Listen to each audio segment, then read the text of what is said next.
Welcome to the Cycle Starters podcast, where we explore the stories of brave souls breaking generational patterns and starting new cycles in their lineages. I'm your host, Heather Rebecca Wilson, and today we're diving deep with Miss Jamie Leigh, founder of Empowered Alignment Holistic Healing Hub in the Pocono Mountains. Jamie's journey is a powerful testament to breaking free from old patterns and embracing transformation. From working as a forensic scientist to becoming a certified integrated energy alignment practitioner and coach, she discovered how understanding her birth chart could unlock the keys to healing generational patterns and reclaiming her power. Today, we'll explore Jamie's ancestry, her path to becoming a healing facilitator, and how she's creating heart-centered spaces for others to break free from limiting patterns. We'll discuss her work in meditation, yoga, breathwork, and sound healing, and how she helps others step into their most aligned selves. Join us for an inspiring conversation about ancestral healing, astrological insights, and the courage it takes to start new cycles. Let's welcome Jamie to the show. Hey, Jamie. Hi, Heather. I'm so excited to be here. Thank you for having me. Oh my God, of course. I'm so excited to have you. I'm so excited to connect and share the amazing work you are doing in the world with our community. So I'm excited to get into it. Yeah. Well, so where are you right now? Where are you these days? So I am getting ready for my peak season at my holistic healing hub in Powered Alignment as we're coming into the summer. We're getting ready to launch. So I'm running my business. I have the meditation studio, the yoga studio, sound healing. And then also come the summer, I'm going to be at two wellness festivals teaching meditation, the NEPA Yoga Festival, the Northeastern Pennsylvania Yoga Festival. And then I'm going to be teaching at the East Coast Wellness Festival in August. You busy bee. I love this. Congratulations. And you have a really cool story, right? Because you started as a forensic scientist. Actually, when we first met, that's what you were doing. So, before we get into your story, what can you share with us about your ancestors and your ancestry? I'm still exploring that because my whole life, I grew up in a very Italian neighborhood. It was very limited. And I grew up thinking I was Italian. My last name's Lacazzi, and we really embraced our Italian culture. And then when I went to college, I lived with my grandfather. And by his last name, I knew he wasn't Italian. It was Phillips. And I was like, oh, that's definitely some kind of Celtic last name. But I didn't know any of my ancestors because they all passed away pretty early. And so before my grandfather passed away, he did one of those DNA tests. Mhm. He came back 100% Irish. Okay. Surprise, Yeah. surprise. So I've been exploring that part of my ancestry, and it's been pretty neat. I still got a lot of work to do, but we're getting there one step at a time. But it was a whole identity change. My dad's is the Italian in my family, and so we always thought he was like 100% Italian. He did a DNA test, and he found out he was 60% German French, 30% Italian. So I've had this kind of Okay. like, okay, who am I really experience? And so I'm starting to explore. That is so fascinating. Okay, so you said Irish, German, French, and Italian. Okay, so you are very European. So it's the British Isles of Northern Europe and then Central Europe and Southern Europe. So Yes. that's super cool. All right. I mean, that must have been, yeah, kind of a shock to learn. We're not 100% Italian. Yeah, I'm sure that was wild to go through. Very cool. Very cool that your dad took a DNA test. Very cool that your grandfather was able to take a DNA test for you to get the accurate information. I was going to say, and I'm considering doing it for myself just because my maternal grandmother, she passed just before I was born. So I never got to know her, but she was apparently Swedish. So I'm very tempted just to take it so I can learn my makeup. But all those talks about like, well, who has your DNA? And then. Right.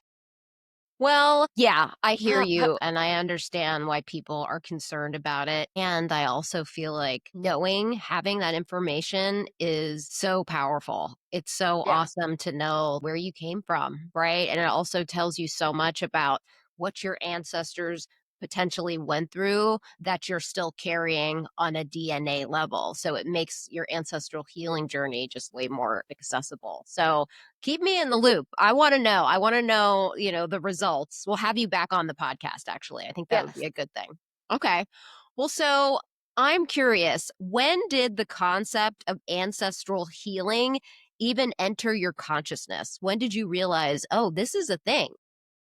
So I think I stepped into the world of meditation and yoga because I had a lot of anxiety. And then I listened to a podcast that you were on that talked about astrology and using astrology to tap into yourself and learn more about yourself. And then once I think you read my chart, I'm pretty positive, right? Yes. And then after we talked about that, that's when you told me that you were building the Ancestral Healing Collective, right? Hmm. And I was like, "Oh, what's that?" And that's actually how I got into working with you, exploring my ancestry and diving deeper into like my astrological charts. So that's how I got into it. And then as we were doing it, I saw all these patterns. The time we got together and would talk about things and other people's experiences, I was like, that makes a lot more sense. And like made me actually think and seeing these patterns, it's not me, but it's something maybe I've learned that has been passed down from my grandmother to my mother to me. I think working with you and being in the group that you have gave me permission or somehow like let me know that I don't have to continue that pattern, that I can actually stop it. Yes. Which is so powerful because really before that, I was just like, oh, this is how life is. Like, this is Right. just, this is what I'm going to have to deal with. And I think working in the group, working with you, seeing others break their generational trauma gave me permission and the awareness that I can stop it too. And since working on it, it gave me permission to launch my business. Girl, this is so juicy. Thank you. Thank you for that reflection slash testimonial that warms my heart so much. And, this is why I do what I do. I love to help people reclaim their ancestral power and activate their divine mission. So it is so beautiful to hear about this transformation that you've been through. It's so beautiful to see how you've evolved and changed. And I'm just so proud of you and I'm so proud to know you. And so let's talk more about your journey from forensic scientist to business owner and all of the healing spaces that you hold. Yeah. So it's a little bit of a long story, and there's a lot of pieces that play into it. So growing up, my parents gave me the option, or what I felt like they were giving me the option Mhm. was doctor or lawyer, right? So from a very early age, I think maybe 10 years old, I was like, okay, I'm going to be a doctor. And I studied to be a doctor. I was on my way to med school, taking my MCATs, applying, and I was going to be a medical examiner. That's what I wanted to be, following the path. And at that time, I was in a relationship, and he was like, great, you're going to be a successful doctor. There was a prestige around having this title that everybody around me liked. That was who I was going to be, and that was my identity, was I was gonna be a doctor. And I went in for my first autopsy, and I left work or my internship that day, canceled my MCATs quietly to myself. I didn't wanna take them anymore, and I withdrew all my applications. I didn't wanna go to med school anymore. And I was like, this is not for me. And I felt like the tower card and tarot, the world literally was crumbling around me because all the classes I ever took were for med school. All the extracurriculars I did were for med school. Everything was for that. And I felt like I lost a huge chunk of who I was in that process. And so afterwards, I was like, well, okay, what am I going to be now? Because everybody has these high expectations of me and I can't do that. So I ended up going into forensics because that's what my bachelor's degree is in. And I got hired by Westchester County as a technician. So as a technician, I did some DNA work. And then about a year or two into that, I became a forensic scientist for the chemistry section. So I was analyzing drugs or I should say controlled substances from crime scenes. So interesting. And then I started getting into this work. I had major anxiety during COVID, depression, and I found meditation to control the anxiety or manage the anxiety because therapy wasn't really like normalized at this Mhm, point in that mhm. kind of work. And I've been judged for it before. So I wasn't comfortable going to therapy and I needed some way to channel my feelings. So I found meditation and I found yoga and then through the channels found you. And after working with all these different groups and really diving into the work about almost a year ago in March, I decided this isn't for me anymore. So, working with you, healing the ancestral patterns, the generational trauma, learning my birth chart, and understanding the qualities that make me unique and my passions and my purpose here.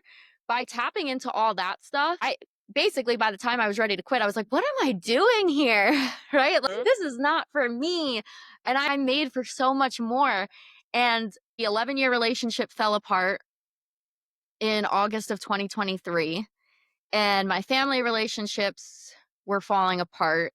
And then basically, this job, the only reason why I was hanging on to the government job was because I had to have this job in order to get everything that I wanted, the house, the ring, the happily ever after. I needed to have this job. So I was only holding on to that job because that's what was going to get me what I thought I wanted. And by doing all this healing work, the biggest thing for me was learning to be independent. In my ancestry, there was so much codependency of like, the wife or the girlfriend couldn't surpass or be bigger than or their light couldn't be brighter than the man's in my family. And so, that's what was keeping me. And then once all that stuff let go, I was like, why am I holding on to this job? And so I didn't have many responsibilities at that time because I'm young. I still lived at home. My parents were helping me out. And I just went up to them one day and I was like, listen, I can't stand being at this job. It's literally draining me.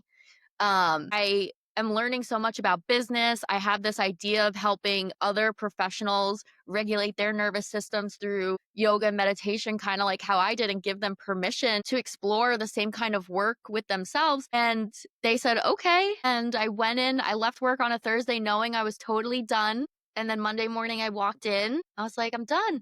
This is it. And how many people tried to scare me and say, well, what are you going to do for retirement?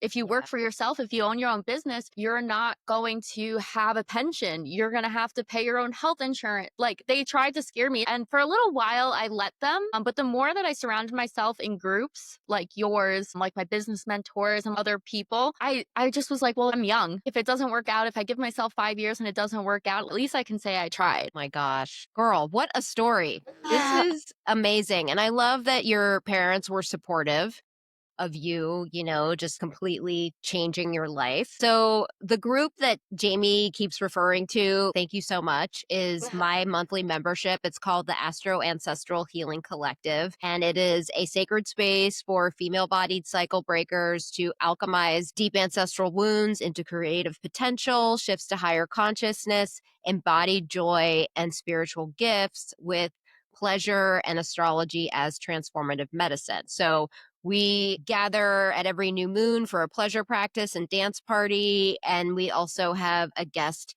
teacher every month as well that leads an experience in whatever modality they specialize in. And Jamie, I think you should be a teacher in the I would love to. membership. Yeah, in 2026, because I'm fully booked for this year. But I would love to have you in 2026. That would be so amazing. So, oh my gosh, what a story. I mean, you ended this 11-year relationship that fell apart. You moved, right? You moved away Mhm. from where you grew up. So this is a huge change. So congratulations, Thank you. for having this faith and confidence in yourself. It takes serious ovaries, right? To uproot and be like, I'm starting a new chapter in my life. Not everybody has it in them to do it. So I just want to give you all the love and recognition for that. Well, so let's talk about these patterns that you were breaking, right? These patterns that you were dissolving. Can you tell us a little bit about what they were or what they are? Yeah, sure. Well, so alcoholism and drug addictions run deep in my family. Just from listening to stories, a lot of my family has passed away because of those addictions. So So sorry. yeah, that's okay. And it's influenced me a lot growing up being surrounded by those people. And I guess a lot of people ask me, how did you end up being different? Right? Because I don't really drink, I don't do drugs. Wanting to be in law enforcement and wanting to be a doctor always kind of turned me away from that kind of stuff. So there was those kind of patterns. Again, like I mentioned just a few minutes ago, that pattern of being smaller than the masculine. Mhm. And oh, the deepest one I'm working on right now. So after working on all the emotional stuff, I'm currently working on the money. So my dad is 90. He's So up he's a little there. old school. So I'm 28, my dad's 90, and my mom is in her 60s. And he grew up in the Great Depression. And so he heavily influenced my money scarcity mindset. We didn't grow up poor or anything, but I can remember you don't need those extra pair of jeans, designer jeans. You know, we have enough. And my mom grew up with my grandfather with that mindset. So my mom is the complete opposite. Mhm. She's like, money comes in, money goes out, right? Like, we got to spend it before they can control it. And so I had these two polar opposites in my family. And I'm struggling with money now because nobody ever taught me money. Nobody taught me how to manage money. From the older generations, women weren't really supposed to manage money. It was the man's job to make it and to manage it. So nobody ever taught me how to do it. And then learning from my mom, I've learned to say, like, oh, if I want that, I deserve it. Let me go get it. But now owning a business, I have to know how to manage my money, track my money, see what's working, see what's not working. And that has been the biggest struggle so far that I'm currently working on. Thank you for sharing that. I don't think that you are alone in this, and I have certainly had to break through some walls when it comes to my abundance as well. And at least what I found in my own experience is that your mindset is everything. Based on how we're raised and also our generational patterns, we can have an energetic set point around money that we're completely unaware of. So, what I have been doing and continue to do is just speak into existence. I am a money magnet. I am worthy of profound prosperity. You know what I mean? We literally can rewire our brains for abundance, right? Because of neuroplasticity. Neuroscience is so amazing and it makes so much sense in terms of why manifesting works, right? We create new neural pathways in our brain. Keep going, sister. I 100% support you in doing this work because I do think it's so important for us to be a shining example of what it means to live a life of unlimited possibilities, you know, when it comes to love, money, our creativity, all the things. Keep going, and you can totally rewire your brain for abundance. I'm doing it Thank right you. now. It's on. This is the year. Yeah. Well, that's one thing that the Ancestral Collective group has really taught me. My grandparents had it, my parents have it. It gave me permission to be like, it doesn't have to be like this. I can have a healthy, happy relationship with money. And I do meditations and I do grounding work. That's the biggest thing for me is I know I'm a really powerful manifester. Energetically, I manifested this studio. I manifested work at festivals and being on podcasts and things like that. That stuff I'm really good at manifesting now. If I could manifest abundance in finances, right? How great and amazing would that be? But I saw that for me, money means fighting between families and friends. And Mm. so I'm like, I'll attract all the abundance if people like want to come in and tell much how they love my yoga classes and things like that. Great. But I don't want the money piece because I'm like, "God, it's going to ruin those relationships because it has in my family." So really grounding in that money is safe to have. Yes. It, it's not always a struggle. There's not always fight. I'm really working on grounding in that energy. I love it. Keep going. I love this. Money brings me peace. Money brings me stability. Money is always there for me, right? It's consistent, it's reliable, and it brings me joy. Money improves my relationships. You can totally do it. It's already happening. It is done. It is done. I am declaring this now for you. So, Yeah. I love this. This is awesome. Well, so okay, let's switch the conversation a little bit to some astrological insights because The Ancestral Healing Collective, like I've shared, is about engaging with pleasure, specifically the jade egg or the crystal egg, and astrology as transformative medicine on your ancestral healing journey. So, the way I work with astrology is that I feel like it's a really empowering framework and language for your ancestral healing journey, right? It gives you kind of a roadmap, right? It gives you a blueprint. What energies am I working with? What are the potentials? I don't live or die by it, but it's good to know what the cosmic weather is, right? And not be a victim of the weather. It's how can I work with this energy, the current energies for my healing and my empowerment and my soul growth. So, with that in mind, I would love to hear if you feel comfortable sharing what your sun, moon, and rising signs are. Yes. So it really is powerful medicine because it reminds me of like when I'm feeling pulled towards something, I'm reminded or I remind myself that like this is my energy, this is my sign, like, and it helps me give permission because I'm an Aries sun. Me too. Yeah, happy early Yeah. birthday, right? You're in the Yep. middle of April. Yeah, nice. Yeah. So the Aries is the first zodiac. I mean, you know this, right? We're the leaders, we're the warriors. And so when I started my business, I was like, I can't wait for somebody else to give me permission to start it or tell me that it's a good time to start it. I kind of just have to go in, dive in. So knowing that was so helpful. I'm a Scorpio rising Mhm. and a Capricorn moon. Okay. Amazing. Yeah, the Aries sun, we are spicy. We are initiators. We love to start things. So your sun sign is basically where the sun was when you took your first breath, right? The sun moves 1 degree per day. And your rising sign is the vehicle for your divine mission. It's the lens that you see everything out of. It's your perception of reality. And actually the people that you're meant to serve, they're really attracted to those rising sign qualities. Scorpio is super powerful. Scorpio is fixed water. Water represents our emotions, our feelings, our sentiments. And when it's in a fixed modality, for me, it means like deep emotional sensitivity balanced with logic in its highest expression. So, you are very psychic, you are very intuitive, you are a truth teller. Please throw anything back at me that does not resonate. But I love that when I met you that you were doing forensic science because the archetype that I associate with Scorpio is that attentive detective, somebody who wants to get to the bottom of things. They don't care how dirty or gross or offensive something is. They will put the hazmat suit on, break open the floorboards, and find out what the hell is making that stink, right? What smells so bad? I'm going to find out. So I feel like, what you were doing before really fits in with your rising sign, but I also feel like what you're doing now totally fits in as well because Scorpio is all about deep transformation. Right? It's about the occult. It's also about intimacy, but Scorpio goes deep. Like that's how Scorpio stands out for sure. Like your willingness to go deep.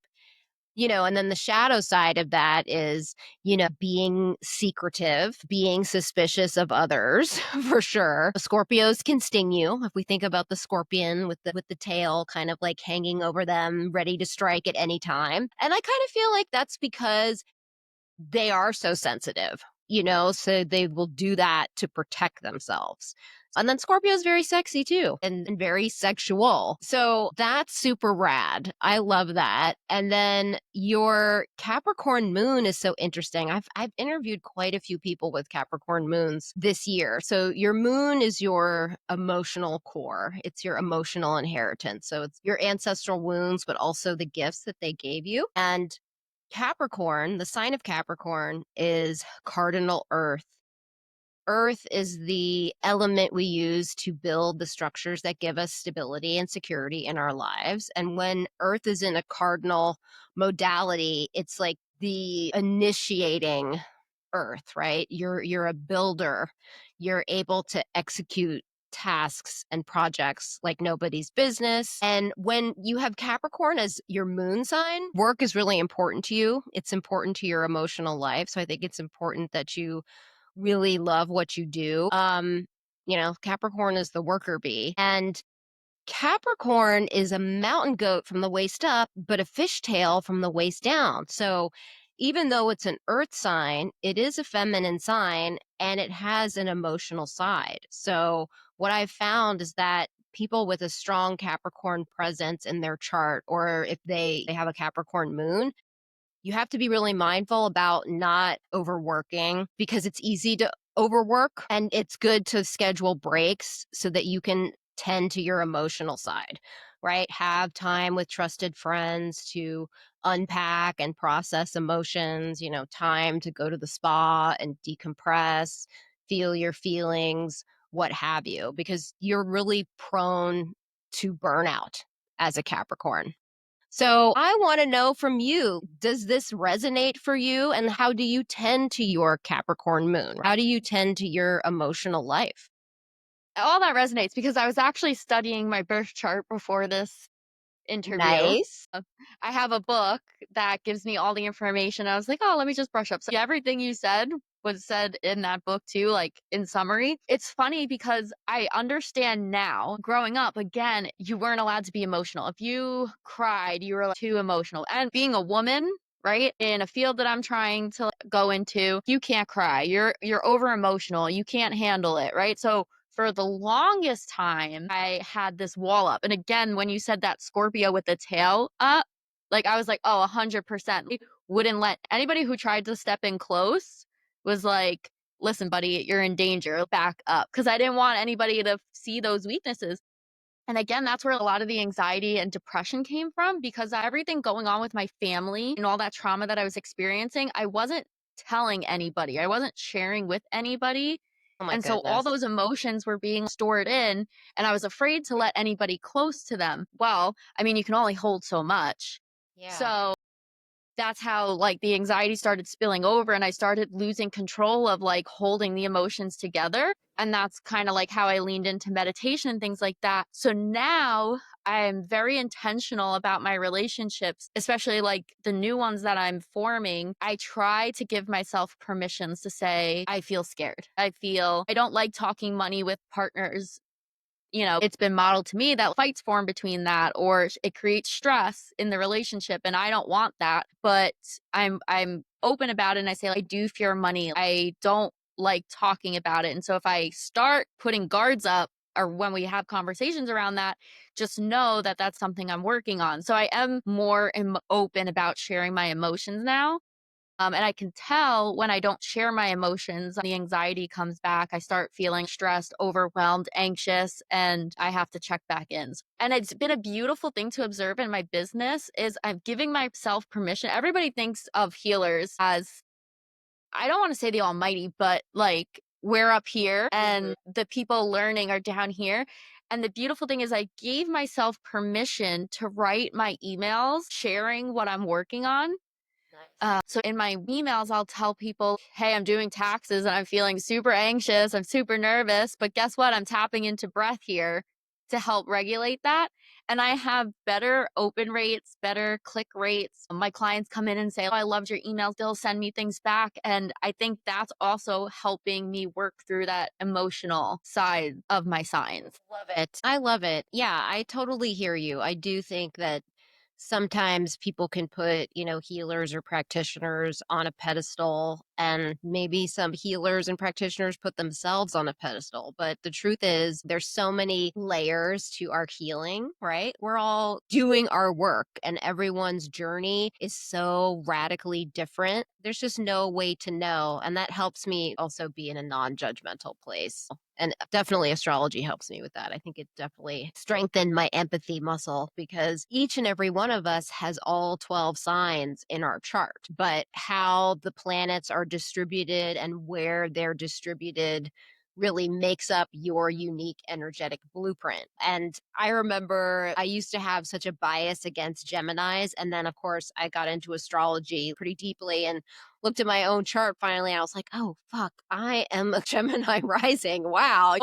And it forced me to embrace parts of myself that I had put in the shadow, but they were positive parts about myself that I wasn't recognizing, but then also have more compassion for those parts of myself that I was like, oh, yeah, I do kind of have some of those Gemini tendencies of kind of being scattered and talking a lot and whatnot. But it gave me more compassion for myself for sure. And I do think your compassion for other people can only go as far as the compassion you have for yourself, right?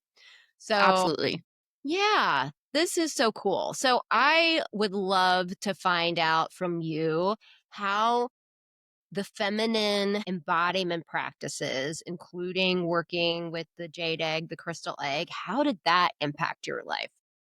Oh my God. So that was like biggest takeaway from the Ancestral Healing group. So after working with you and I wanted to open my own business, I started working on my personal brand first before opening the hub because I wanted to build myself as a healer. And so I'm Miss Jamie Leigh. I call myself a sensuality and sexuality coach, totally Yes. inspired by our work together because growing up, I couldn't wear V-necks, couldn't wear the color red. Cheeto animal prints were promiscuous, okay? So I was very uncomfortable. And so I suffered with anorexia for 10 years. I don't My know if you knew goodness. that. Yeah, so I was very uncomfortable in my body, didn't want to draw attraction to like, the outside physical, struggling internally with sharing the emotionals. I was a hot mess. But with working with you, I didn't tell anybody I was actually in your group because it would have seemed so taboo. Everybody would have talked me out of it. And I was like, no, I really, really need this. I need to know who I am. And that's my Scorpio, right? Because you said the Scorpios are very sensual and sexual. I need to heal this part of me. And so the group absolutely did. The first time I went to one of the meetings, we were doing a dance party and you were like, you could keep your camera on or you could turn it off. I think I was definitely one of those people that turned it off because I was like, these people are going to watch me dance. What? But then by the end, I was totally cameras on, getting into it. I connected more to my body, the space that it was taking up, how it moves. And it really helped me connect to myself, my thoughts, how I use my voice, how I use my physical. And it really taught me that my physical body isn't bad, Yeah. right? It's just people's perspectives of it that judge it as bad. So I made peace with myself. So now I'm okay with wearing tight clothes, wearing tight jeans, wearing, even skirts. Wearing a skirt for me was so uncomfortable. Now I wear skirts all the time. I wear whatever I want. So really making peace with that. And then that has shown through even doing yoga. I would go to yoga in baggy sweatpants and t-shirts so you couldn't see my figure. Oh And my now goodness. now I'm doing boudoir photo shoots. Yeah. I'm doing boudoir photo shoots, posting them on my pages, and even getting feedback now. My mom's friends go on her page. They're like, "This is your daughter. This is what she's doing. Do you know she's doing this?" And it unphases me. I'm just like, yeah, that's me. That's what I love. And I actually submitted photos for the festivals. You have to send headshots and things like that. I was like going back and forth. Do they want these? Probably not. And my intuition was just like, just do it. Just try it. So those are things that came from the healing group. If I wasn't in the collective, I don't think this would have ever crossed my mind, but I'm considering putting a lingerie yoga event together. Yes. I love Like this. so I mean, I've done like a 180. This is amazing. Thank Yeah. you. Thank you for sharing the story. This is awesome. And you know what? I actually don't think you told me that you were struggling with anorexia earlier in your life. So thank you for being vulnerable and sharing that because you know that there are so many people out there, men and women, by the way, who are struggling with eating disorders. And yeah, it's a huge deal. It's a big deal, and I think the more we can talk about it and share our stories of how we got through it, I think it's very, very powerful. And so I think you're a huge inspiration to folks, that you were able Thank to you. come out of it. Do you feel like the disordered eating was related to any like generational patterns or traumas? What did you identify as like the root of it, if you feel okay talking about it? Yeah, of course. I've worked on making peace with it, and I'm at the point now, if I can save somebody like the trauma that I put my own self through, I'd be so happy. And there's definitely deep rooted perfectionism, people pleasing in my family. Again, that idea of the perfect housewife. And I grew up thinking, and I mean, not just my family, but I think our culture too, beauty is growing up with Barbie dolls and what was on TV and things like that. And that reinforcement of like the perfect housewife that was on TV that I was seeing in my family. I had to be tall, I had to be thin, and if I wasn't that, if I didn't meet that standard of beauty, and I knew this from a young age. I've been dyeing my hair since I'm like 10 years old. I mean, that young. If I wasn't beautiful or what other people would consider beautiful, then I wouldn't find a husband. If I didn't find a husband, I wouldn't have the house, the kids, and the happily ever after. And that's definitely generational. I need a man to take care of me because that's been a maternal generational pattern. So someone actually called me fat at school, and I was a swimmer. I was an athlete. So I was in bathing suits all the time, 13 years old. So super self-conscious at that time. And I don't think I had a strong role model or anybody who would tell me, you're perfect, you're beautiful, you're going to grow out of it. You're going to stretch out, quote unquote, when you hit puberty and things like that. Nobody ever taught me that because, again, those conversations weren't conversations in my circle. Nobody ever taught me about menstrual cycles or things like that because it was bad to talk about. No, it was all very hush hush. So nobody ever said to me, don't worry, you're going to grow and change. And so I thought when I was 13, that's how I was going to be forever. And I was like, if she thinks I'm fat, what do boys think? And if I'm in a bathing suit, like then I got really self-conscious of being in bathing suits and working out. And I was just like, okay, I'll stop. I'll figure this out. I didn't want to tell my mom I wanted to go on a diet because she would tell me I don't have to. And so I don't know what kicked into me, but I was just like, oh, if I eat less, I'll lose weight. And I think I lost 30 pounds in 3 months. That's so much. My goodness. Yeah. Oh my goodness. And again, I was an athlete, so I looked different from everybody else because a lot of the girls that I grew up with were ballerinas. Well, I was a swimmer, so I had broader shoulders, more muscles, and I didn't look like them. So that just reinforced to me that I needed to figure out a way to look like them. And I struggled with that for 10 years. Oh my goodness. Thank you for sharing this. I mean, I really do think it's super powerful to share these stories because, again, I know that there's so many people out there who are working through stuff like this. So I Yeah, really, really appreciate you being vulnerable. thank you. And even people knew I was struggling with anorexia and this relationship to myself and my body.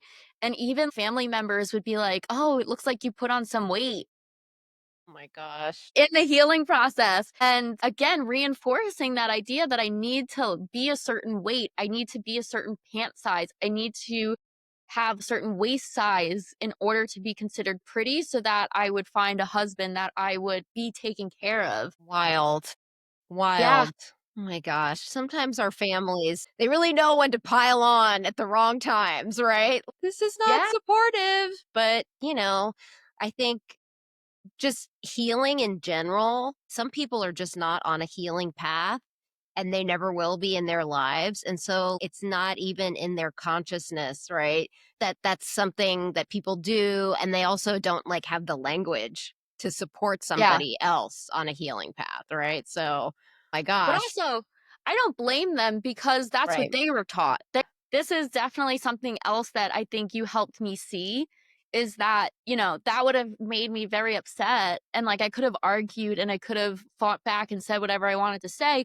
But at the same time, I forgave them because Yeah, they beautiful. don't know any better because my grandparents probably put that on them. And it's multiple factors. God knows how long that idea has been carried on for. And then on top of our society and our culture. So I made peace with it by just saying, people around me would be, oh my God, I can't believe she said that to you. And I'm like, it's a long story, but they don't know any better. Yeah. And they're not doing the work, like you said. So it's hard to try to convince somebody of the right thing. Yeah, I mean, I think that was very wise of you to just direct your energy towards yourself, right? To pour into yourself as opposed to spending it fighting with people who aren't ready to receive that information. It's just, it's not a good use of your energy. So good for you. Good for you. And yeah, I know. Family's so interesting. Oh my gosh. I was gonna say that just goes to the level of the work that we have to do ourselves. Yeah, And by 100%. working with coaches like you and finding groups of similar people who are on the same goal,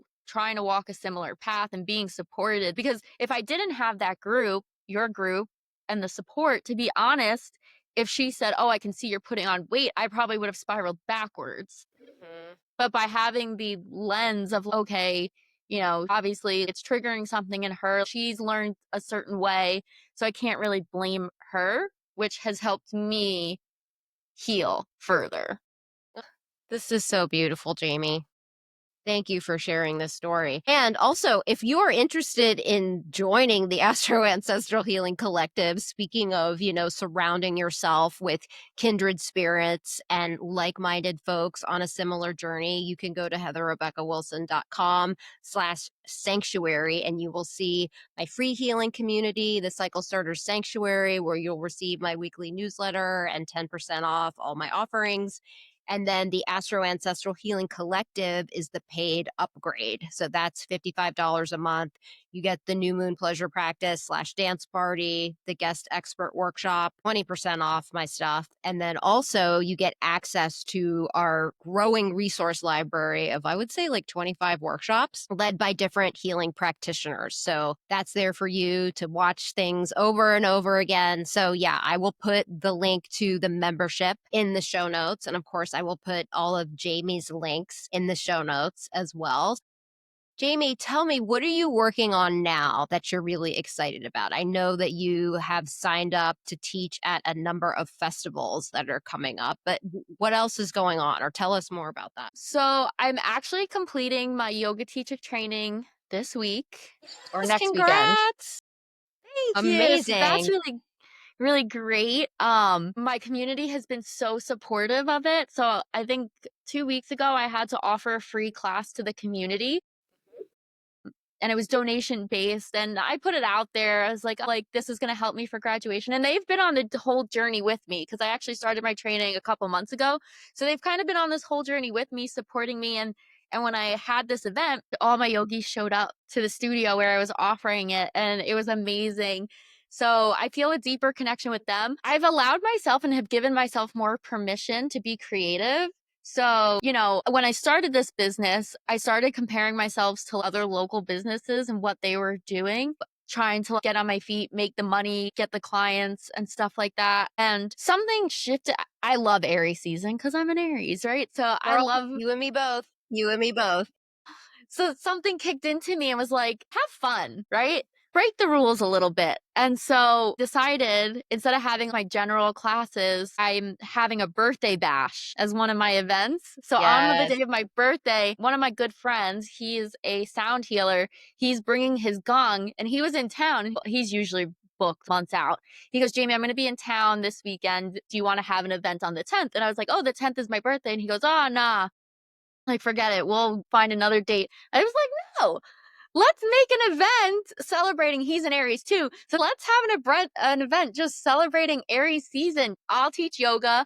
You can play the gong behind us. And then as a special gift, he brings this Tibetan sound bowl that you can stand in. And then he plays it in front of the gong. And it's such a wild experience. So I'm doing a birthday bash on my birthday, April 10th. I'm going into my first peak season here in the store. So that's exciting. We're going to the yoga festival. So originally I was teaching one event on one day, and I put it out there that I'd be willing to do more. So now I'm teaching all weekend, a few events, Saturday and Sunday.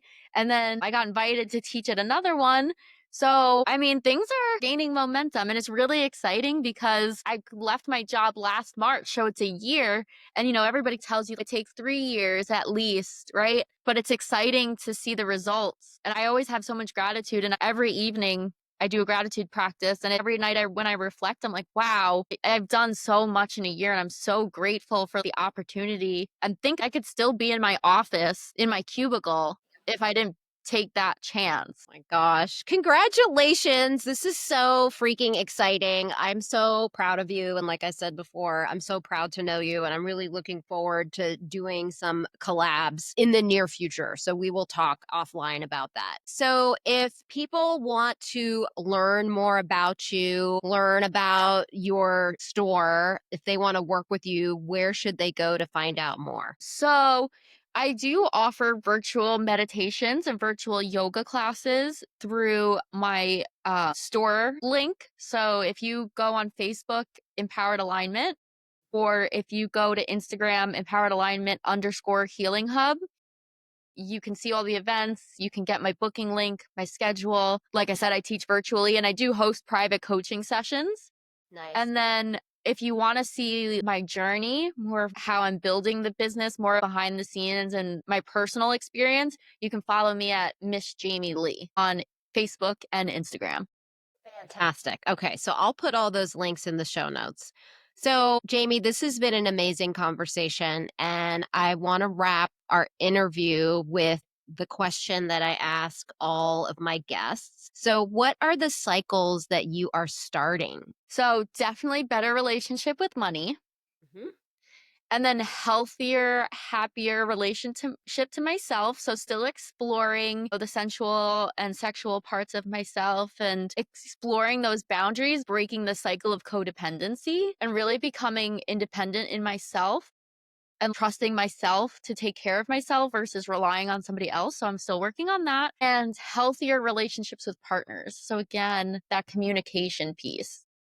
So those are the three things I'm working on right now. You're an inspiration. Thank you so much for being on the podcast today. And I definitely want to have you back, after you've done these festivals and whatnot. This has been fantastic. So, everyone, we will see you next time on the Cycle Starters podcast. Thank you, Jamie. Bye, everybody. Thank you. Bye. Bye.